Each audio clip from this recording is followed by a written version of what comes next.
다른 대도시와 마찬가지로 나폴리에서도 여러 가지 소매 상인을 보고 있으면 상당히 재미있지만 거기까지 이야기를 가지고 가면 너무 옆길로 새일 염려가 있다. 그래도 호객 행상에 대해서만은 꼭 여기서 언급해둘 필요가 있다. 왜냐하면 그들은 민중 중에서도 제일 낮은 계급에 속해 있기 때문이다. 어디서나 즉석에서 레모네이드를 만들 수 있도록 얼음물을 통에 넣고 잔과 레몬을 가지고 다니는 사람이 있다. 이 레모네이드는 최하층 사람들에게도 없어서는 안 될 음료인 것이다. 여기서는 한 발짝 밖으로 나가면 참으로 더러운 옷차림에 아니 누더기를 두른 사람을 만나지 않을 때가 없을 정도인데 그렇다고 해서 그들이 놀고 먹는 사람도 아니며 게으름뱅이도 아니다. 오히려 나는 나폴리에서는 하층 사회 속에 근면하게 일하는 사람이 비교적 많이 발견된다는 역설을 주장하고 싶을 정도다. 물론 우리는 이것을 북방인의 근면과 비교할 수는 없다. 북극에서는 그날 그 시간을 위해서만이 아니라 날씨가 좋은 맑은 날에는 천우가 나쁜 흐린 날을 위해서, 여름철에는 겨울철을 위해서 준비를 해 놓아야만 한다.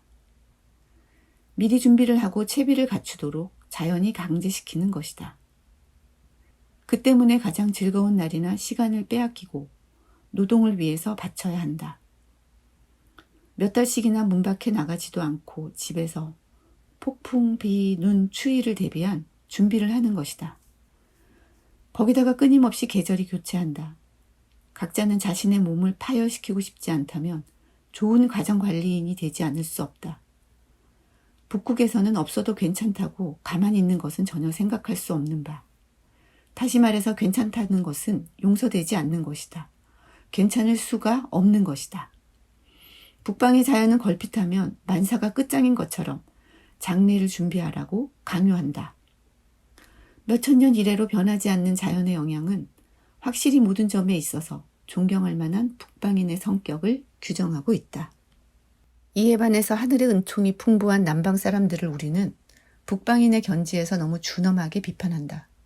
폰 파우시가 그리스인에 관한 연구에서 견유학파의 철학자에 대해서 말하고 있는 것이 이 경우에 완전히 들어맞는다.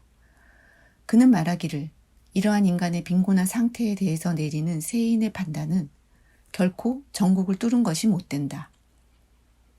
즉, 모든 결핍을 참는다고 하는 그들의 근본 원칙은 모든 것을 주는 기후에 의해서 비호되고 있다.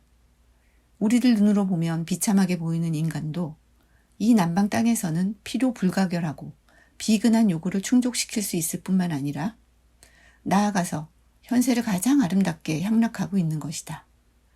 그러므로 소위 나폴리의 거지는 노르웨이 부왕의 지위도 아무것도 아닌 양 경멸하고 러시아 여제가 시베리아 총독의 지위를 준다고 해도 그 명예를 간단히 거절할 것이다.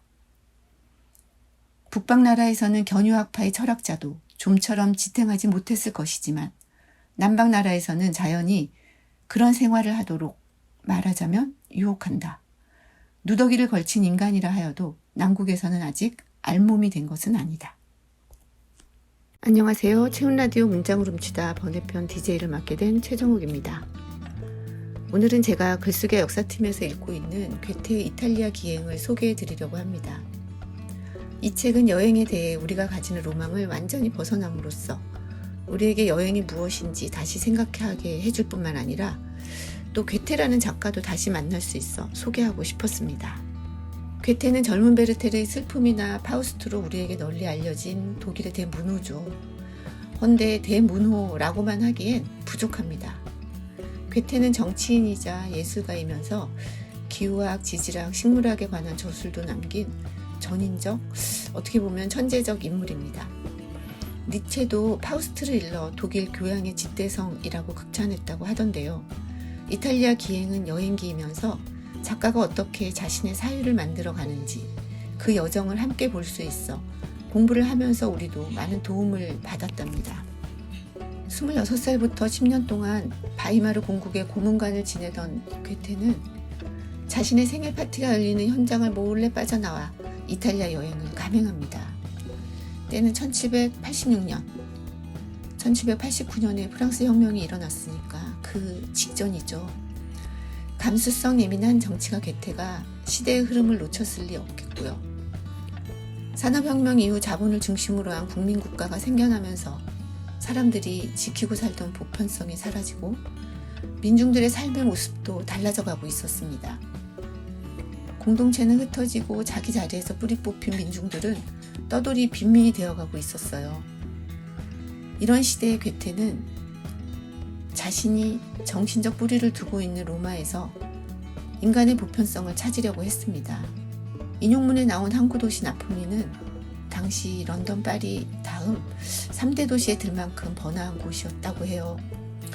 그리고 지금도 활화산으로 있는 베수비오 화산이 눈앞에 보이는 어찌 보면 삶과 죽음이 가장 극명하게 대립하는 도시이기도 하고요. 남부의 나폴리는 북부의 사람들과 다르게 게으르다는 당시의 비판이 있었던 것 같아요. 그러나 괴테는 그 지역의 기후와 조건을 통해 사람들의 삶의 방식을 다르게 보고 있습니다. 다음 계절을 위해 지금은 끊임없이 노동해야 하는 북부 사람들과 달리 눈으로 보면 누더기를 걸치고 비참해 보이는 남방의 거린조차도 현세를 가장 향락하는 중이라고 말하죠. 사람들의 탓이라기보단 기후가 그렇게 만들었다는 거예요.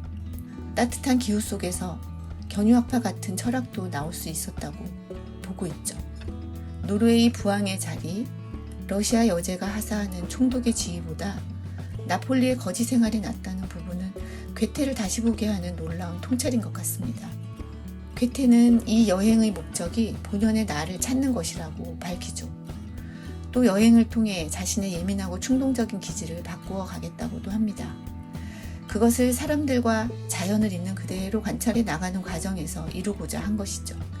자연을 관찰하는 이유는 자연 전체의 원리 속에서 어떻게 내 삶이 이루어지고 있는지를 알기 위해서였어요. 멸망한 지 1500년이 넘어 이미 폐허가 된 로마와 또 분출하고 있는 베수비오 화산을 품고 있는 나폴리에서 그는 무엇을 느꼈을까요? 폐허 속에서도 사람들의 삶은 계속 작동하고 있다는 사실. 그는 이것이 엄숙한 운명의 경고라고 말하고 또 이럴 때 인간은 자신을 성찰한다고 말합니다. 그러므로 자기도 고생스러운 여행길에서 귀족으로서의 특권을 거부하고 겸허한 자세로 배우겠다는 한없이 낮은 자세를 취함으로써 자신을 바꾸어 나갑니다. 근대 이전의 마지막 여행이라 불리는 괴테의 여행은 배움이자 성찰의 과정이었습니다.